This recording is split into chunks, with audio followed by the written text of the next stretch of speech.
সত্যি সত্যি চলে আসলে দেখা করতে? আমি এসে গেছি, তুমি জানলে কিভাবে? তুমি এখন থেকে যা কিছু করবে সব খবর আমি পাবো। কিন্তু কিভাবে? সেটা তোমার না জানলেও চলবে। আমার কিন্তু বিশ্বাস হচ্ছে না। তাই? হ্যাঁ। আচ্ছা, তুমি এখন কালো শার্ট পরে আছো না? হ্যাঁ, তুমি জানলে কিভাবে? বলেছি না, তুমি যা যা করবে সব খবর আমি পাবো। ওকে, বাই। বলেই ফোন কেটে দিল। আমার কেমন জানি সন্দেহ হতে লাগলো, এই মেয়ে কে হবে।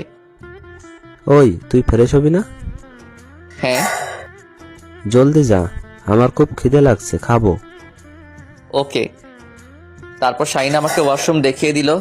আমি ফ্রেশ হয়ে চলে আসলাম। শাইনের বোনের নজর ভালো দেখছি না, আমার দিকে কেমন করে যেন চেয়ে থাকে। মেয়েটা দেখতে একদম পরি, কিন্তু আমার দিকে এমন করে তাকাই কেন? ওর নাম নাকি নীলা। তারপর খাওয়া দাওয়া করে একটু রেস্ট নিলাম। একটু পর তানজিল ফোন দিল। হ্যাঁ বলো। বিকেলবেলা তুমি স্কুলের মাঠে আসবে। কোন স্কুলের মাঠে? আমি চিনি নাকি কিছু? তোমার চিন্তা হবে না, আমি বলে দেই কোন কোন পথ দিয়ে আসতে হবে। তা বলতে হবে না, তুই শুধু স্কুলের নাম বলো, আমি শাহিনকে নিয়ে চলে আসব। খবরদার তুমি ওই বন্ধুকে সাথে আনবে না। কেন? এত কিছু জানা লাগবে না, আমি যা বলছি তাই করবে। ঠিক আছে, চলে আসব। তারপর ফোন রেখে দিল। আমি বিকেলে চুপচাপ শাহিনকে না বলে বাসা থেকে বের হয়ে তানজিলের কথা মতো পথ চলতে লাগলাম। তারপর স্কুলে চলে আসলাম। কিছুক্ষণ পর কয়েকটা মেয়ে আসলো, তার মধ্যে শাহিনের বোনও ছিল। সবাই এসে সবাই একসাথে বলল, কেমন আছেন দুলাভাই? এই কি বলছেন? আমি আপনাদের দুলাভাই হতে যাব কেন?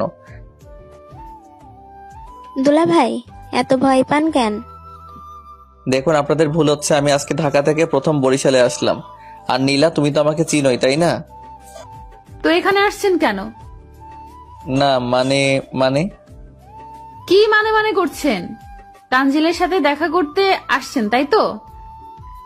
তুমি জানলে কিভাবে? আমি না জানলে কে জানবে?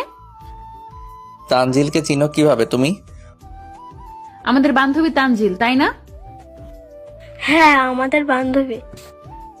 ও ভালো, কিন্তু তানজিলের তো এতক্ষণে এসে পড়ার কথা, কিন্তু আসছে না কেন? আসবে না? কেন আসবে না? আমাকে তো বলছে আসবে।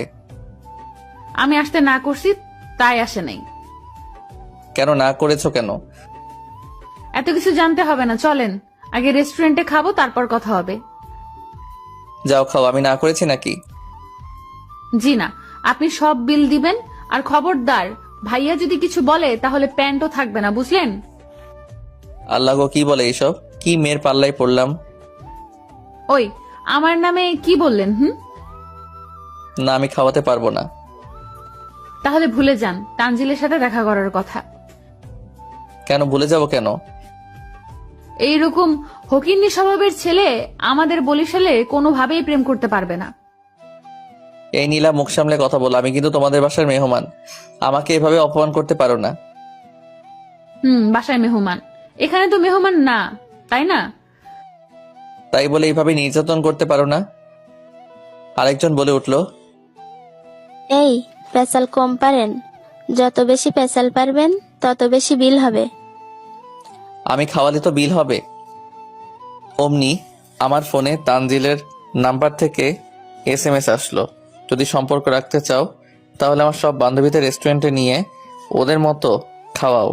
আমি এদের এক একজনের শরীর দেখে পরিমাপ করতে লাগলাম, কে কত কিছু খেতে পারবে। আল্লাহ আমার সব কাপড় খুলে না রাখলেই হয়। চল সবাই, এই তোমাদের এই ফকিন্নি দুলাভাইকে কিছু খাওয়াবে না মনে হয়? আরে দাঁড়াও, রাগ করো কেন?